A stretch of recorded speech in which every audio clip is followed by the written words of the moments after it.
The moment my 8-year-old son Dexter spoke those words in the hospital room, pointing at the nurse's cart, I watched my mother-in-law's face drain of all color. She had just told me God saved the world from my bloodline after my newborn supposedly died. But Dexter knew something none of us were supposed to know. My name is Nadine Hartley, and I'm 32 years old. 3 hours ago, I was told my baby boy Theodore had died during delivery. 3 hours ago, my mother-in-law Dolores looked me straight in the eye while I sobbed and said those exact words, "God saved this world from your bloodline." My sister-in-law Francine nodded like it was the most natural thing to say to a grieving mother. My husband Preston couldn't even face me. He just stood with his back turned, his shoulders rigid, as if my grief was something shameful he couldn't bear to witness. But then Dexter walked in.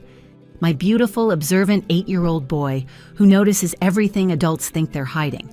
He took one look around that hospital room, studied each face, and then his eyes landed on the medical cart the nurse had left behind. That's when he asked the question that changed everything. Should I give the doctor what Grandma hid in my baby brother's milk? The room went silent. Not the kind of quiet that comes from respect or sadness, but the suffocating silence of people who've been caught. Dolores gripped her purse so tight her knuckles went white. Francine's hand flew to her mouth, and Preston finally turned around, his face a mask of confusion and dawning horror. "What are you talking about, sweetheart?" Dolores tried to keep her voice steady, but I heard the crack in it.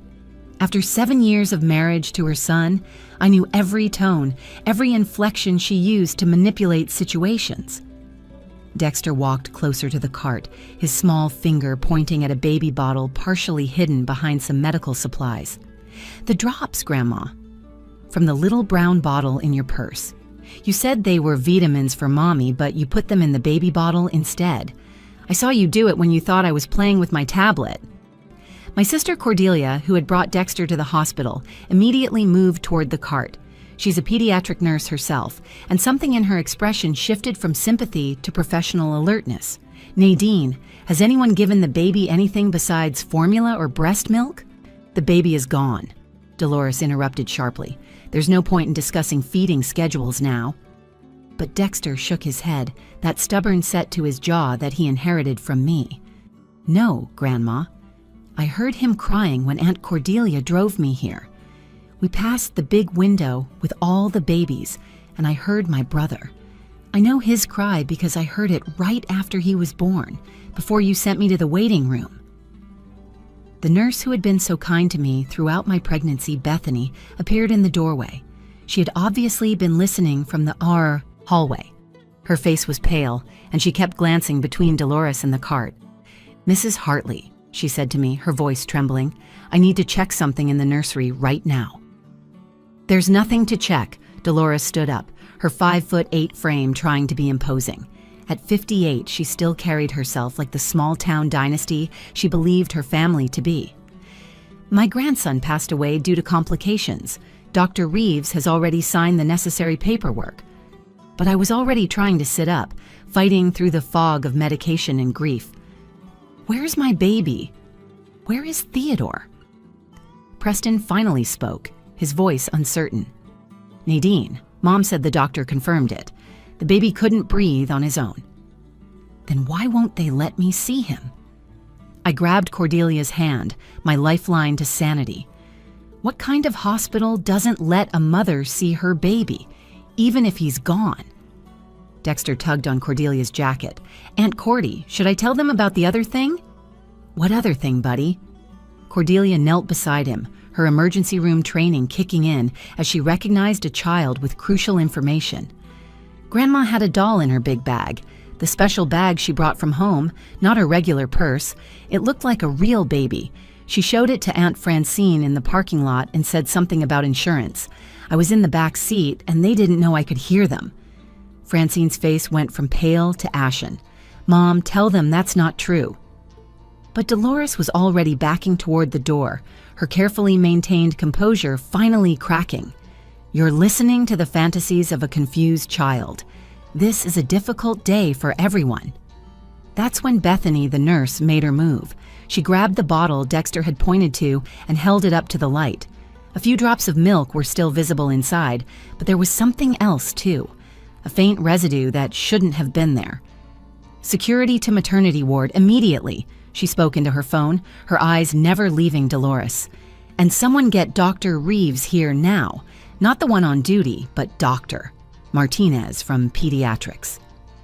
The next words out of Dexter's mouth made my blood run cold and my heart surge with hope at the same time. "Mommy, I think my baby brother is still alive, and I think Grandma didn't want him to be."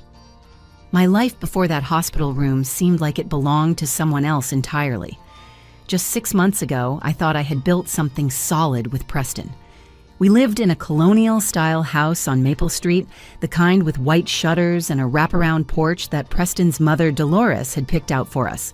She said it was her wedding gift, but gifts from Dolores always came with invisible strings that slowly tightened around your neck. I met Preston at a marketing conference in downtown Chicago. He was presenting for his family's chain of medical supply companies, and I was there representing the small nonprofit where I worked, coordinating fundraising events. He was charming in that understated way, with sandy brown hair that flopped over his forehead when he got animated about something. During his presentation, the projector failed, and instead of panicking, he laughed and said, "Well, I guess we're doing this the old-fashioned way," and proceeded to give the most engaging talk, using nothing but a whiteboard and his natural charisma.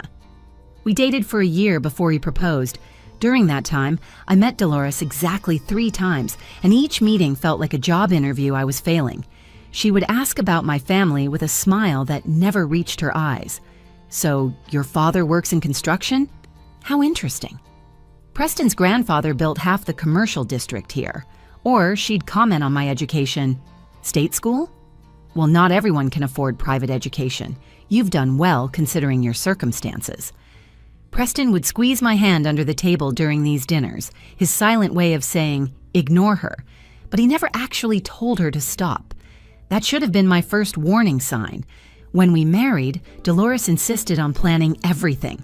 My simple garden wedding idea was transformed into a country club spectacle, with ice sculptures and a string quartet. "We have a reputation to maintain," she said, when I protested the $50,000 price tag. What would people think if Preston Hartley's wedding looked cheap? The first year was manageable because Preston and I lived in the city, 40 minutes from his family. But when I got pregnant with Dexter, Dolores launched her campaign to move us closer. "A baby needs family around," she insisted, "and that neighborhood isn't suitable for raising children." Our neighborhood was perfectly safe, with good schools and parks, but it wasn't the right kind of neighborhood in her eyes. So we moved to Riverside, where the Hartley family owned 3 of the 5 major businesses in town. Preston's daily commute tripled, but Dolores was happy. She could drop by whenever she wanted, which turned out to be nearly every day. Dexter was born on a snowy December morning, and from the moment he arrived, he was different from what Dolores expected. Where Preston had been a quiet, compliant baby, according to family legend, Dexter was alert and watchful. Even as an infant, his dark eyes would track conversations like he understood every word. By age 2, he was asking questions that made adults uncomfortable. "Why does Grandma smile when she's angry?" he asked once, and I had to hide my laugh in a cough. Dolores tried to mold him the way she'd molded Preston and Francine, but Dexter had my stubborn streak and something else entirely his own, an inability to pretend things were fine when they weren't. When Dolores would criticize my cooking in her sugar-sweet voice, Dexter would pipe up, "Mommy's food tastes good, Grandma. Maybe your tongue is broken." The pregnancy with Theodore wasn't planned. Preston and I had been growing distant, the weight of his family's constant presence in our marriage creating cracks we couldn't seem to repair. When I showed him the positive test, his first words weren't of joy or even surprise. They were, "What will Mom say?" Dolores' reaction was worse than I expected. She sat in our living room, her pearl necklace catching the light as she processed the news. "Another baby? So soon? Dexter is only 7, and with your family history of health issues?" "What health issues?" I asked, genuinely confused. "Oh, didn't Preston tell you? I had some research done into your family tree. For genetic purposes, you understand. There's quite a bit of alcoholism, some mental instability. Your great-aunt was institutionalized, wasn't she? She had twisted a story about my great-aunt's postpartum depression in the 1960s into something sinister. That's what Dolores did best. Take kernels of truth and grow them into poison trees. As my pregnancy progressed, her behavior became more erratic. She insisted on attending every doctor's appointment, asking strange questions about genetic testing and probability of complications. She brought articles about infant mortality rates. She suggested names like Angelo, because he might be too perfect for this world. Francine, Preston's younger sister, had never married. At 30, she still lived in the guest house on Dolores's property, working as the office manager for the family business. She parroted everything her mother said, desperate for approval that never quite came. During Sunday dinners, she'd make comments like, "Some women just aren't meant to have multiple children. It's about knowing your limitations." Preston started working later hours, missing dinner most nights. When I confronted him, he said the business was expanding and he had responsibilities. But Dexter, my little truth teller, mentioned seeing Daddy's car at Grandma's house when the school bus passed by in the afternoons. 2 weeks before Theodore was born, I found Dolores in the nursery I'd just finished decorating. She was standing by the crib, holding a pillow, just staring at it. "Just checking the firmness," she said when I asked what she was doing. "You can never be too careful about SIDS.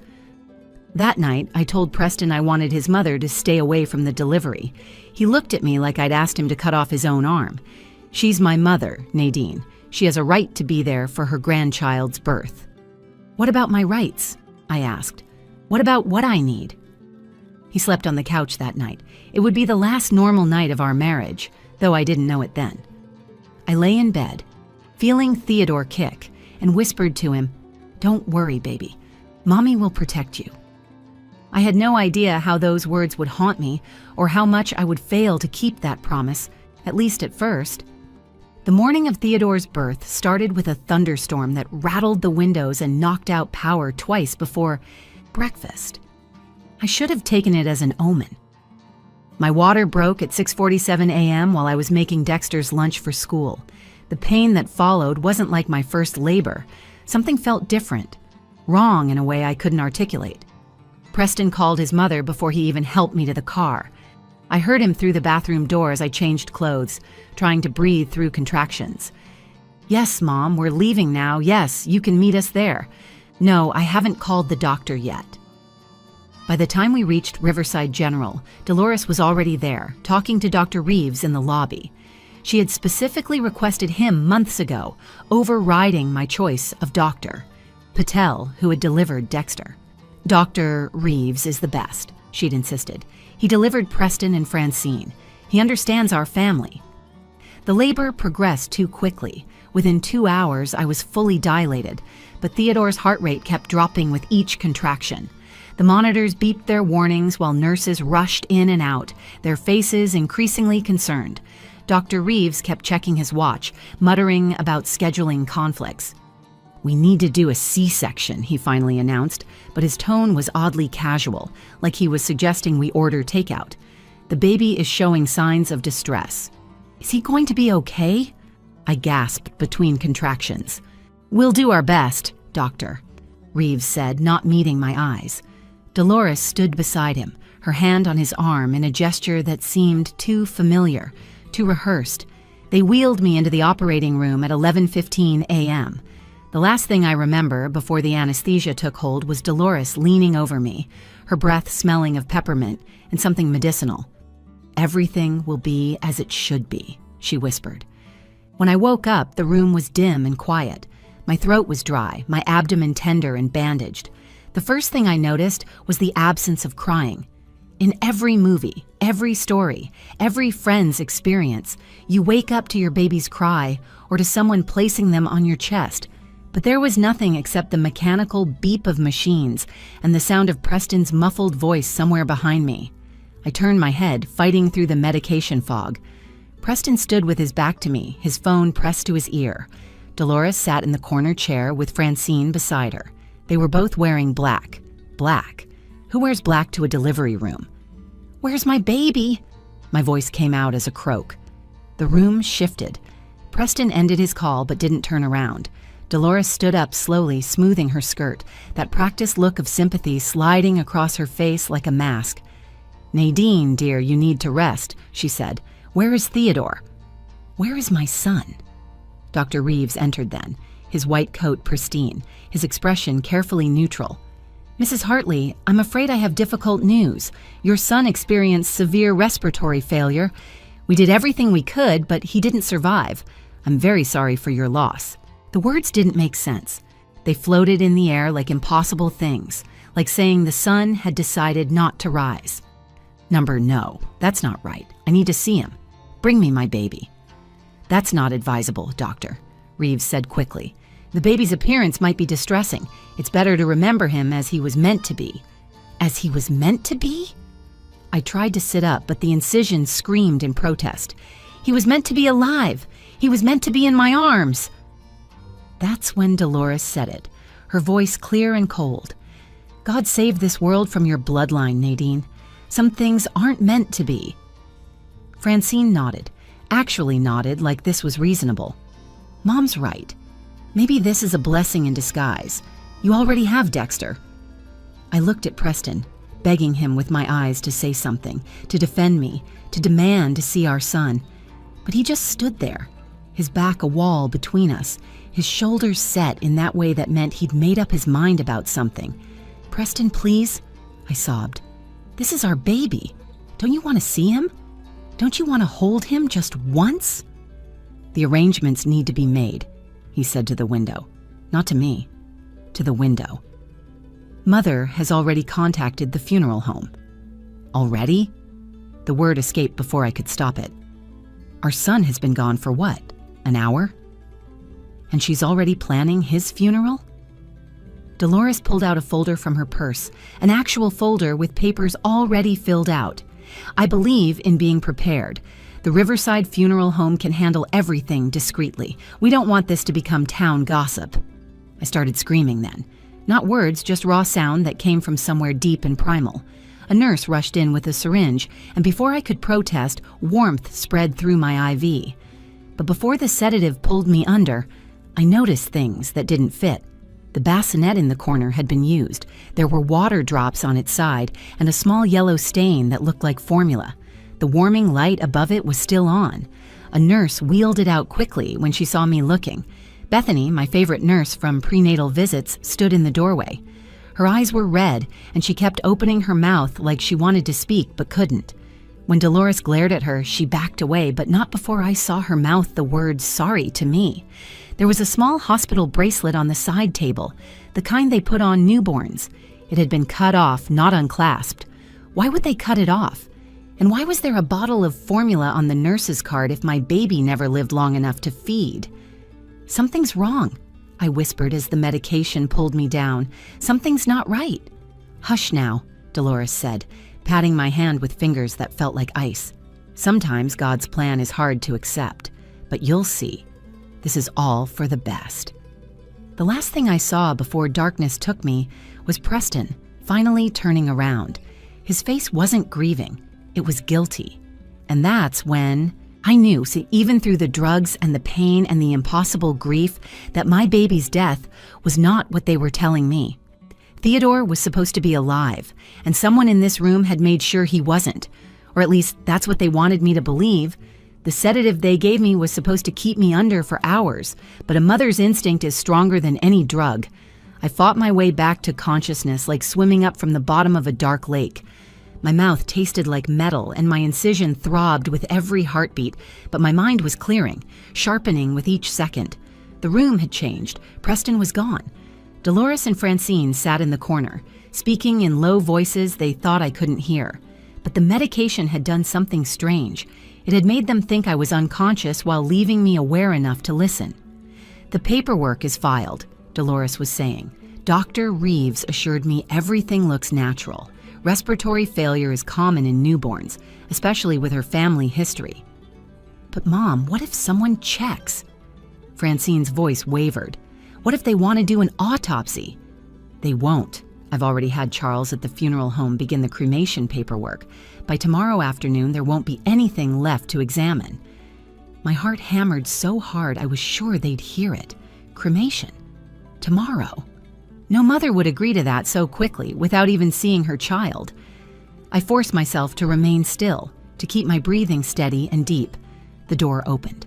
I recognized Bethany's voice immediately. Mrs. Hartley needs her vitals checked. She's sedated, Dolores said sharply. Can't this wait?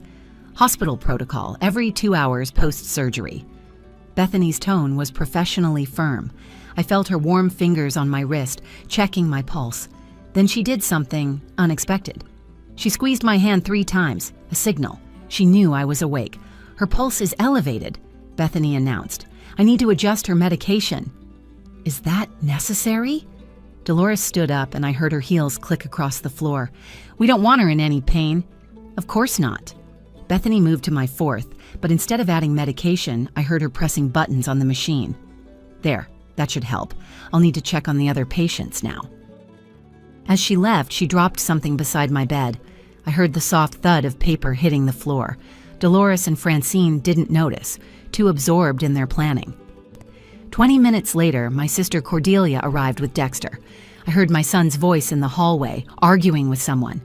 I want to see my mommy, and I want to see my baby brother. Your brother is with Jesus now, Dolores said, intercepting them at the door. Your mommy is sleeping. You need to be quiet. But Dexter pushed past her. I felt his small hand grab mine.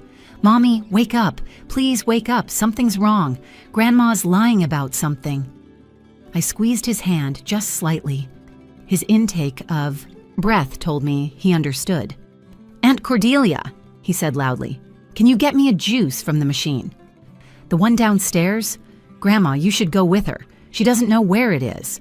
I'm not leaving, Dolores said firmly. Then I'll scream, Dexter said simply. Really loud. Like that time at Christmas when you said my other grandma couldn't visit. Remember how upset everyone got? There was a moment of tense silence. Then Cordelia spoke. Come on, Dolores. Let's give Nadine some quiet. Francine, you too. We could all use some coffee. They left reluctantly. The moment the door closed, I opened my eyes. Dexter's face was inches from mine, his expression fierce with determination. Mommy, I saw everything. Grandma put something in a bottle. She had this little brown bottle in her purse, and when the nurse wasn't looking, she put drops in the baby formula. She told Aunt Francine it was vitamins, but Francine looked scared. I struggled to sit up, fighting through the pain. The paper Bethany had dropped was just within reach. It was a sticky note with 4 words. NICU baby boy Hartley. My baby was alive. He had to be. Dexter listened to me very carefully, I whispered. Go find Nurse Bethany. Tell her Mommy's awake and needs her right now. Don't let Grandma see you. He nodded and slipped out. I forced myself to swing my legs over the side of the bed. The pain was excruciating, but rage is a powerful anesthetic. My baby was somewhere in this hospital and Dolores had done something to him. The door burst open. Preston walked in, his face flushed. What are you doing? You need to lie down. Where is our son, Preston? Our real, living son? He froze. Nadine, you're confused. The medication. Stop lying to me. The words ripped from my throat. I know Theodore is alive. What did your mother do? What did you let her do? His face crumbled. For the first time since I'd known him, Preston Hartley looked lost. She said it was for the best. She said the baby wasn't mine, that you'd been unfaithful. She had a DNA test. From where? When? How could she have tested a baby that supposedly died within minutes? He opened his mouth, then closed it. The logic of my questions was breaking through whatever story he'd been told. Bethany rushed in with Dexter. Mrs. Hartley, I need to check something urgently. There's been a mix-up with some paperwork. She looked meaningfully at the door. I think we should check it immediately. I stood up, gripping her arm for support. Take me to my baby. You can't, Preston said weakly. Mother said. I don't care what your mother said. I was done being quiet, done being polite, done pretending this family hadn't been slowly poisoning my life for years. I'm going to find my son. Dexter ran to the nurse's cart in the corner, the one that had been there since I woke up. He reached behind the supplies and pulled out a baby bottle with a small amount of formula still in it. This is it. Mommy, this is the bottle Grandma touched. I saw her. Bethany took it immediately, her face grim. We need to test this. Now." She looked at Preston. "You can either help us or you can explain to the police why you didn't." Preston's phone rang. Dolores. He looked at it, then at me, then at his son holding that bottle like evidence in a crime, which it was. He declined the call. "The NICU," he said quietly. "Check the NICU. She made Dr. Reeves list him under a different name, said it was to protect our privacy while we dealt with the funeral arrangements." I was already moving toward the door, Bethany supporting me on one side, Dexter holding my other hand. Behind us, I heard Preston make a choice that should have been made years ago. "I'm calling the police," he said, "and then I'm calling my lawyer, not the family lawyer, mine." The NICU was 2 floors up, but those were the longest minutes of my life. Bethany had grabbed a wheelchair, ignoring protocol about post-surgical patients walking. Dexter ran ahead, his small feet pounding on the linoleum like a war drum. Preston followed behind us, his phone pressed to his ear, speaking rapidly to someone about hospital security and police. When the elevator doors opened, I saw Dolores standing at the NICU entrance with Dr. Reeves. She was holding paperwork, her pen poised to sign something. Francine stood beside her, crying silently. "Stop her!" I shouted, trying to stand from the wheelchair. "Don't let her sign anything," Dolores turned, her face shifting from surprise to fury. "Get her back to her room. She's hysterical from the medication." But Dexter was already running past her, straight through the NICU doors. "Where's my brother?" "Where's Theodore Hartley?"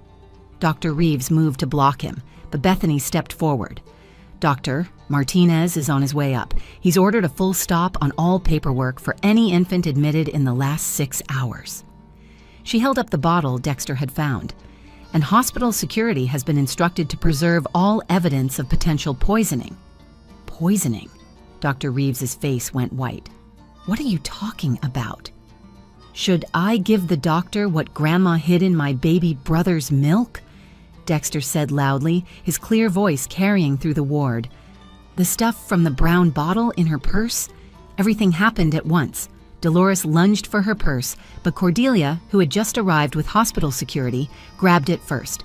The contents spilled across the floor, and there it was, a small brown dropper bottle rolling across the tiles. Dr. Martinez, the head of pediatrics, picked it up. He read the label and his expression turned to horror. "Lorazepam. Concentrated liquid lorazepam. This is a controlled substance. In an infant's system, this would cause severe respiratory depression." "I want to see my baby," I said, standing despite the searing pain. "Where is Theodore?" A young NICU nurse stepped forward, her hands shaking. "Bay 3. "The baby?" "In Bay 3 was brought in 2 hours ago with breathing difficulties. We were told it was a different family, the Johnsons, and to limit access." I moved faster than I should have been able to. There, in an incubator surrounded by monitors, was Theodore, my Theodore. His tiny chest rose and fell with the help of oxygen support, but he was alive. His perfect fingers curled and uncurled. His eyes, when they fluttered open, were the same dark blue as Dexter's had been. "That's my baby," I whispered, pressing my hand against the incubator. "That's my son." The NICU nurse checked his chart. "The admission paperwork is strange. It says Johnson, but the hospital bracelet number matches the Hartley delivery from this morning." "Because I changed it," Dr. Reeves said suddenly, his composure finally cracking. "Dolores said the baby had a genetic condition that would destroy their family's reputation. She said it would be kinder to let everyone think he'd died. She promised to fund the new pediatric wing if I helped." "You took a bribe to fake my baby's death?" The words came out in a roar I didn't know I was capable of. Preston stepped forward, his phone still in his hand. "That's a confession. The police heard everything. They're already in the building." Dolores's carefully constructed facade shattered completely. "You don't understand. The DNA test proved he wasn't Preston's child. I was protecting our family from scandal." "What DNA test?" Dr. Martinez demanded. "Show me this test." Dolores fumbled in her folder, pulling out a document. Dr. Martinez examined it, then shook his head. "This is fraudulent. The letterhead is wrong, the testing facility doesn't exist, and no legitimate DNA test can be performed on a newborn without parental consent and proper chain of custody. But the lab technician said..." Dolores stopped, realizing she was implicating herself further. "You mean the lab technician you bribed?" Francine spoke up suddenly, her voice hollow. "The one you paid $5,000 to create a fake report? I have the bank records, Mom. I've had them for weeks. I couldn't let you go through with it, so I called the police an hour ago." The room went silent except for the steady beep of Theodore's monitors. Dolores looked at her daughter like she'd been slapped. "You betrayed me." "You tried to kill a baby," Francine said simply. "My nephew, an innocent baby, because you couldn't stand the thought of your perfect family being less than perfect." Two police officers entered the NICU, followed by a detective. The bottle of lorazepam was carefully bagged as evidence. Dr. Reeves was read his rights, and Dolores, for the first time in her life, had nothing to say as handcuffs clicked around her wrists. "The baby received a small dose," Dr. Martinez explained to me while chaos unfolded around us. "Enough to suppress his breathing and make him appear to be in severe distress, but Nurse Bethany's quick action in moving him to NICU support saved his life. He'll make a full recovery." I looked at Bethany, who was crying openly now. I knew something was wrong when Dr. Reeves insisted on handling the delivery alone. When the baby was born, he was crying strongly, but then Dr. Reeves took him to the warming table, and Dolores was there with that bottle. I tried to stop her, but she said it was prescribed vitamins. By the time I realized what happened, the baby was barely breathing. "So you hidden him," I said, understanding flooding through me. "You saved him." I listed him as an emergency NICU admission and hoped someone would question the story before it was too late. "I'm so sorry I couldn't tell you directly. Dolores threatened to have me fired and blacklisted if I said anything." Dexter tugged on my hospital gown. "Mommy, can I meet my brother now?" "For real this time?" The NICU nurse smiled through her tears. "Let me get you both suited up. He's stable enough for family contact." As they prepared Theodore for me to hold, I watched my mother-in-law being led away in handcuffs. She turned back once, her eyes meeting mine. There was no remorse there, only rage that her plan had failed. "This isn't over," she called out. "I'll prove that child isn't Preston's." Preston stepped beside me, his hand tentatively touching my shoulder.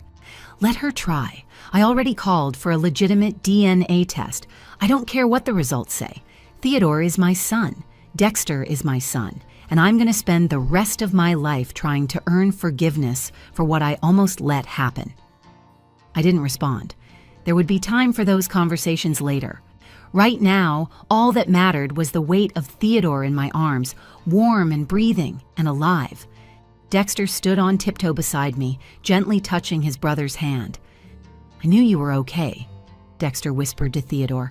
"I heard you crying. Grandma lied, but babies don't lie, and neither do big brothers." Theodore's fingers wrapped around Dexter's smallest finger, holding tight. In that moment, despite everything that had happened, everything that was broken, this one thing was perfect and whole and true. My boys were together, and no one would ever separate them again. The next 18 months taught me that justice isn't always swift, but when it comes with the force of truth that can't be denied. Dolores Hartley was sentenced to 15 years for attempted murder, conspiracy to commit fraud, and bribing a public official. The judge, a grandmother herself, had no sympathy for a woman who would try to kill her own grandchild over perceived bloodline purity. Dr. Reeves lost his medical license and served 5 years. The hospital underwent a complete investigation, revealing he'd taken bribes from 3 other wealthy families over the years to alter medical records. Each case had to be reviewed, other families torn apart by his greed exposed and given closure. Francine became the surprise witness that sealed her mother's fate. She brought years of documented emotional abuse, financial records of bribes, and recorded conversations where Dolores discussed her plans. "I spent 30 years afraid of my mother," Francine told the court. "I won't spend another day enabling her evil." She entered intensive therapy and slowly began building her own life, free from Dolores's shadow. She sends birthday cards to the boys now, always with a simple message: "Love Aunt Francine, who promises to do better." The DNA test Preston ordered proved what I'd always known. Theodore was his son. The fake report Dolores had commissioned was so poorly constructed that the prosecution used it as evidence of premeditation. She'd planned this before Theodore was even born, probably before he was conceived. In her mind, one grandchild from my inferior bloodline was already too many. Preston and I divorced, but not with the venom you might expect. He gave me full custody without a fight, the house without conditions, and a settlement that ensured the boys would never want for anything. "It's not enough," he said during our last meeting with the lawyers. "Nothing will ever be enough to make up for what I let happen." He was right. It wasn't enough, but it was a start. Preston sees the boys every other weekend now, supervised at first, then gradually earning more trust. He goes to therapy 3 times a week, working to understand how he became so enmeshed with his mother that he nearly let her kill his own child. Dexter told me last month that Daddy cried during their visit, really cried, when Theodore called him Dada for the first time. "Is Daddy getting better?" Dexter asked me that night.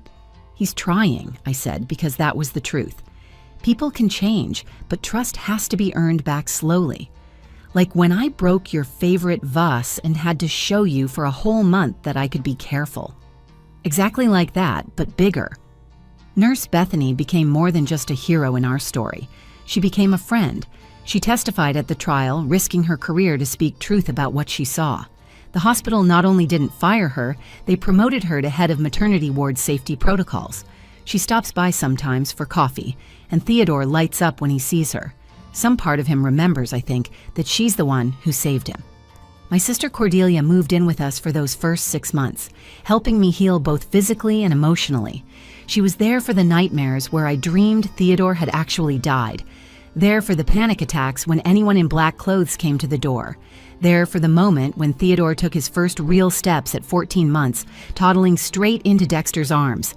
The town of Riverside had to reckon with the fact that their most prominent family included an attempted child killer. The Hartley businesses lost contracts. The country club revoked Dolores's lifetime membership.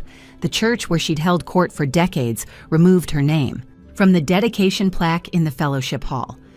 Preston had to rebuild the family business from scratch, this time based on merit rather than intimidation. But the real hero of this story remains Dexter. At 8 years old, he saved his brother's life by simply paying attention and speaking the truth. His school counselor told me he's become something of a legend among his classmates, the boy who stood up to the grown-ups and won. But Dexter doesn't see himself as special. "I just told what I saw," he says when people ask. "Mommy always says that telling the truth is important, even when it's scary." Last week, I watched my boys playing in the backyard. Theodore, now walking confidently, chased bubbles that Dexter blew for him. Their laughter filled the air, pure and unburdened. Theodore doesn't know his story yet. Someday, I'll tell him how his brother saved him, how a nurse risked everything for him, how his own grandmother tried to erase him from existence because of her twisted ideas about bloodline and worth. But for now, he just knows love. He knows his brother will always catch him when he falls. He knows his mommy will always fight for him. He knows that even though Daddy lives somewhere else, he loves him too. The morning Dolores was sentenced, she said one last thing to me. "That child will be your downfall." She was wrong. Theodore, like Dexter, is my strength. They're proof that love is stronger than hate, that truth defeats lies, and that sometimes the smallest voices speak the loudest truths. I learned that family isn't about bloodlines or surnames or maintaining appearances. It's about who shows up when the truth needs telling. It's about 8-year-old boys who notice when grandmothers put strange drops in baby bottles. It's about nurses who risk their careers to save strangers' babies. It's about sisters who hold you while you scream and rebuild your ability to trust. Some people say, I should forgive Dolores for the boy's sake. But forgiveness doesn't mean forgetting, and it doesn't mean allowing evil back into our lives. My boys are growing up knowing that some actions are unforgivable, that some people choose darkness, and that it's okay to build walls against those who would harm you. Theodore just turned 2 last month. At his birthday party with just our small chosen family around us, he blew out his candles with Dexter's help. As I watched them, I thought about that horrible day in the hospital when I thought I'd lost him forever. Dolores tried to steal this moment and every moment after it, but she failed. Because good people spoke up. Because an 8-year-old boy loved his brother before he even met him. Because truth, even when it's whispered by a child pointing at a nurse's cart, is more powerful than all the lies money can buy. My name is Nadine Hartley, and I'm the mother of 2 boys who lived. Both of them. Despite everything, we lived. Thank you for listening to my story. If this story resonated with you or reminded you that truth always finds a way to surface, please give this video a thumbs up. Share it with someone who needs to hear that they're not crazy for questioning what doesn't feel right. Leave a comment below about a time when someone unexpected stood up for the truth in your life. And please subscribe to our channel where we share real stories of survival, justice, and the unexpected heroes who sometimes come in the smallest packages. Remember, your instincts are there for a reason. Trust them. And teach your children that their voices matter, no matter how small they are. Sometimes an 8-year-old pointing at a nurse's cart can save a life. Until next time, keep speaking your truth.